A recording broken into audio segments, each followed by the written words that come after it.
So I'm going to do some walking through of the examples in the written lesson on the course site. And then I've got the 3 you try it's, and we'll help you do a step-by-step walkthrough of those, see if that helps. Then we can always do more examples if you need it.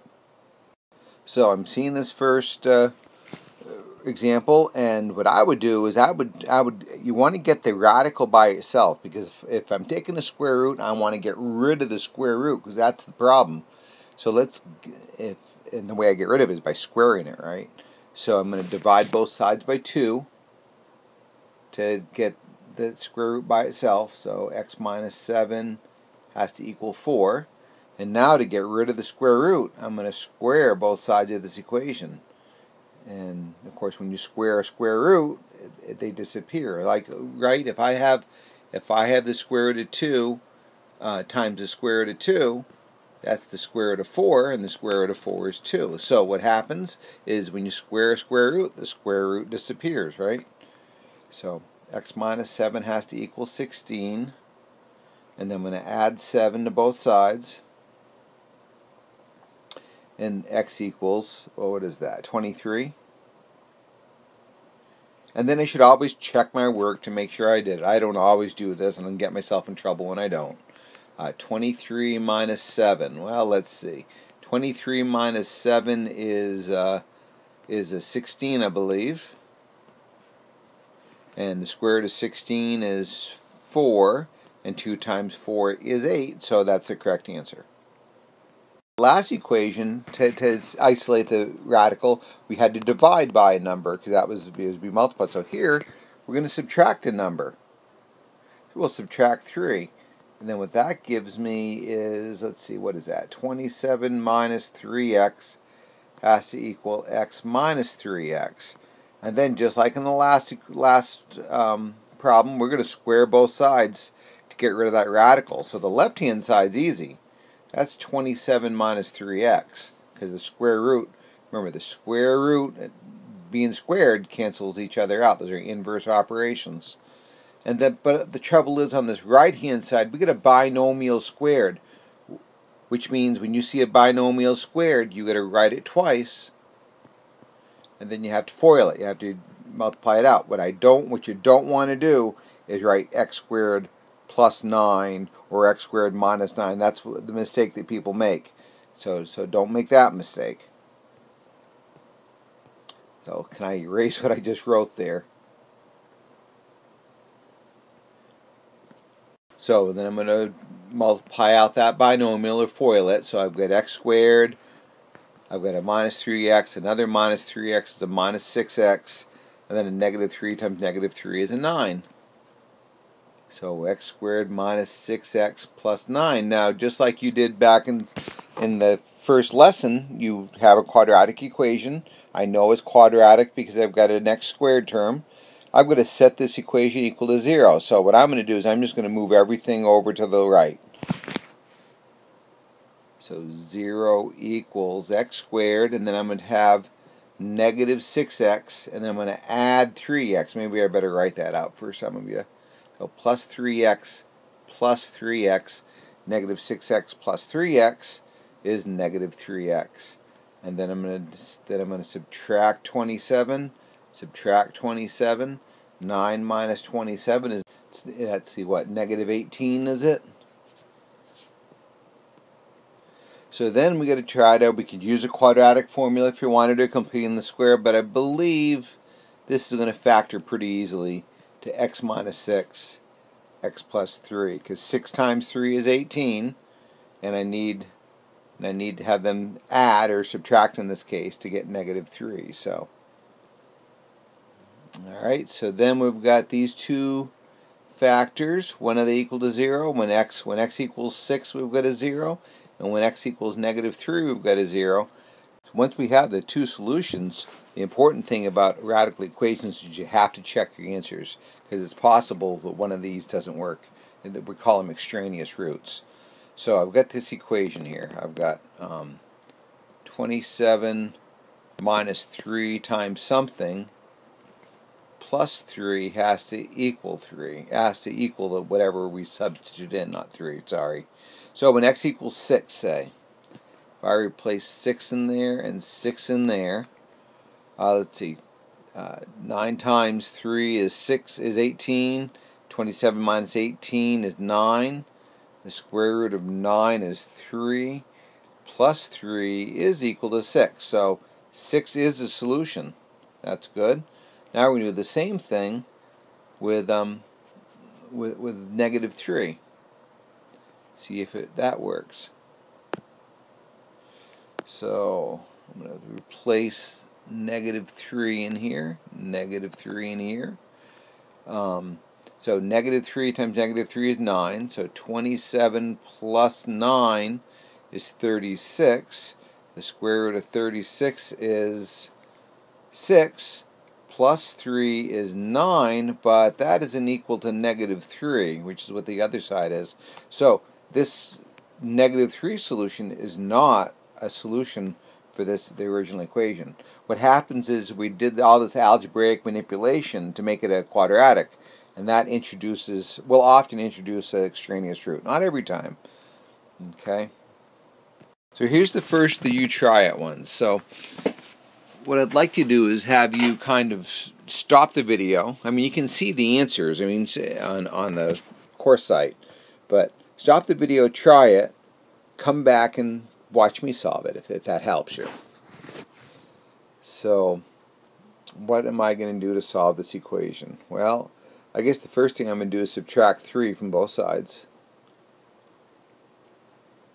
So that gives me the square root of 2x equals 4. Then what do I got to do? Well, if you said square both sides, I agree with you. So when we square square root, remember it disappears, it gets undone, inverse operations, and 4 squared is 16. Then we divide by 2, divide by 2. X has to equal 8. And we should check, it probably is going to work. Usually when you get one solution, there's no extraneous roots. So that's 16, square root of 16 is 4, 4 plus 3 is 7, done. Alright, so this looks very similar to the very first example problem that they worked through. So if you look at that, take a look at that and think about it, and then come back and watch this. So what I'm going to do is I'm going to divide both sides by 4 to get that radical by itself.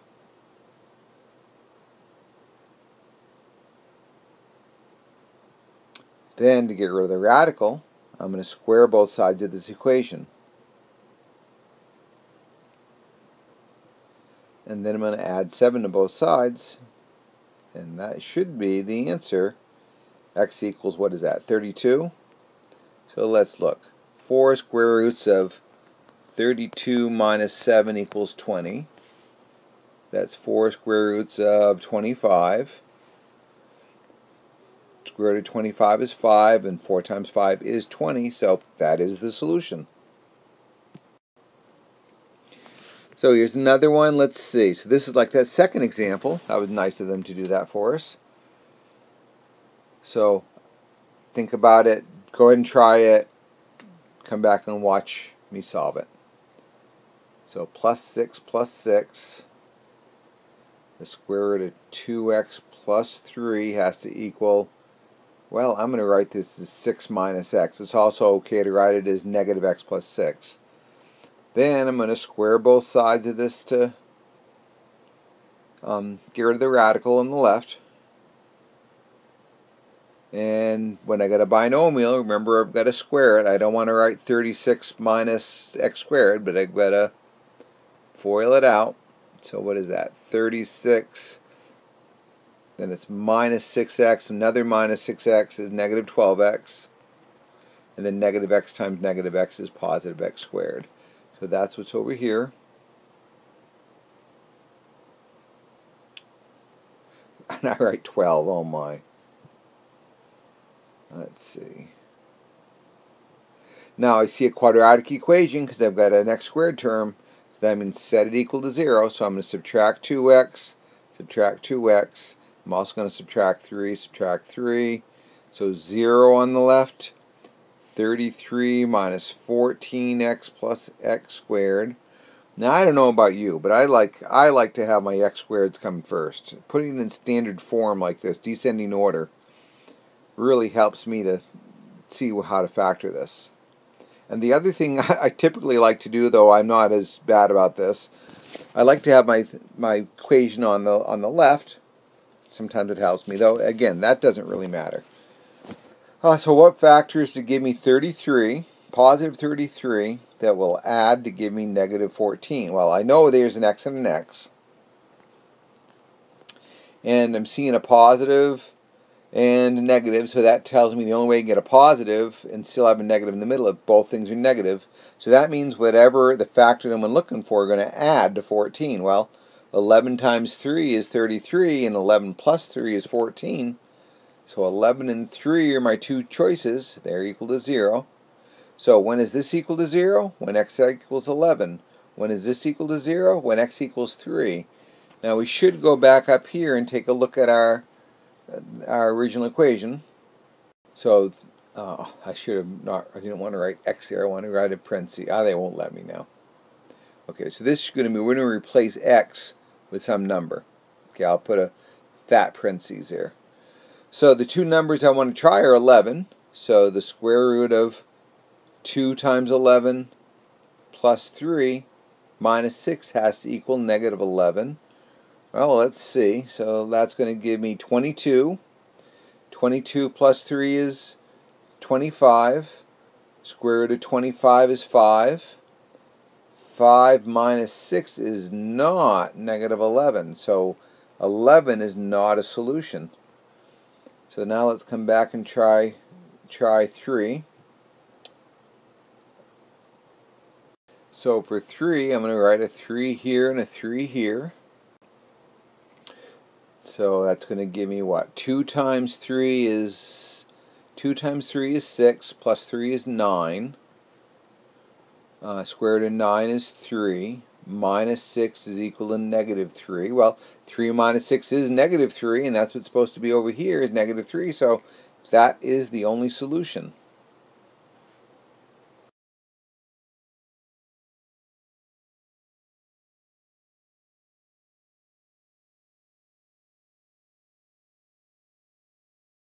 Just looking at the assignment that you're going to have to complete and get graded for on this, and I noticed that they had this kind of question on there, and we haven't looked at this yet, so let's do it.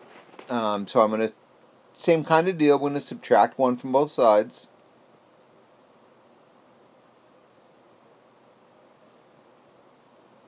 And now, just like before, we're going to square both sides of this equation, get rid of the radical.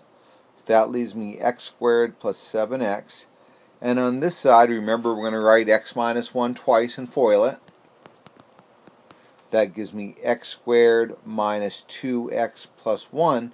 And then what I'm noticing, it's a quadratic equation, but if I subtract x squared from both sides, the x squareds cancel out. So now I'm just left with 7x equals 2x plus 1.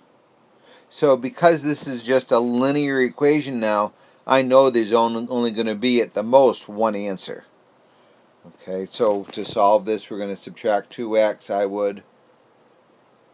So that leaves me, what, 5x equals 1, so x equals 1/5. So there's one real solution, or one real root, as they're looking for, okay?